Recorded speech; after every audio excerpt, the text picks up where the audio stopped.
students, welcome to my YouTube channel You Do Max. இன்னைக்கு நம்ம 12th Max chapter 1 exercise 1.1ல secondல first subdivision எப்படி solve பண்றது பார்க்க போறோம். So question வந்து find the inverse of the following. So ஒரு matrix கொடுத்துட்டு இதுக்கு inverse find பண்ண சொல்லிருக்காங்க. So given matrix வந்து ஒரு 2x2 matrix. ஒரு 2x2 matrixக்கு எப்படி inverse find பண்றதுன்னு பார்க்கலாம்.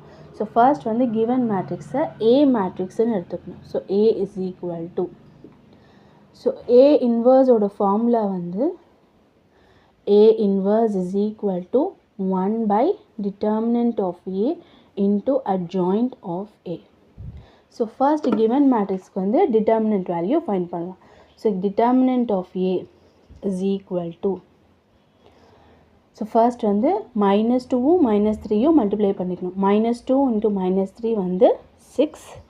நடுவில் எப்போவுமே வந்து minus தான். So 1 4s are 4. So 6 minus 4 is equal to 2 which is not equal to 0. So எப்போவுமே determinant value நமக்கு வந்து 0வாக இருக்கக்கூடாது. அப்போ தான் நமக்கு வந்து inverse exist ஆகும். So A is a non-singular matrix.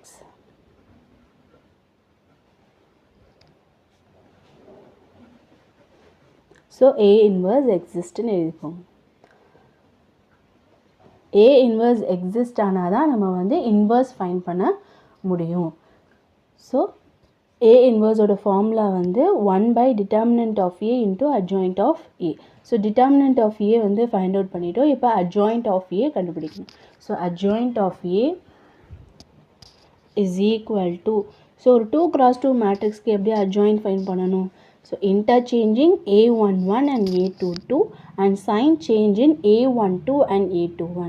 So A12 and A11 and A22 பொசிஷனில் இருக்கிறத interchange பண்ணி எழுதிக்கணும். So -3 மேலே வந்துடும், -2 கீழே வந்துடும். நெக்ஸ்ட்டு A12 A21 பொசிஷனில் இருக்க எலிமெண்ட்ஸோட சைனை மட்டும் நம்ம சேஞ்ச் பண்ணி எழுதிக்கணும். ஸோ இங்கே ப்ளஸ் இருக்குது, ஸோ -4. ஸோ +1 இருக்குது, ஸோ -1. ஸோ இதை அப்படியே ஃபார்முலாவில் எடுத்து அப்ளை பண்ணிக்கணும். So A inverse is equal to, formula வந்து 1 by determinant of A into adjoint of A. So 1 by determinant of A ஓட வேல்யூ வந்து 2 into adjoint of A. adjoint of A நம்ம கண்டுபிடிச்சிருக்கிறது -3 -4 -1 -2. So this is the answer. Thank you.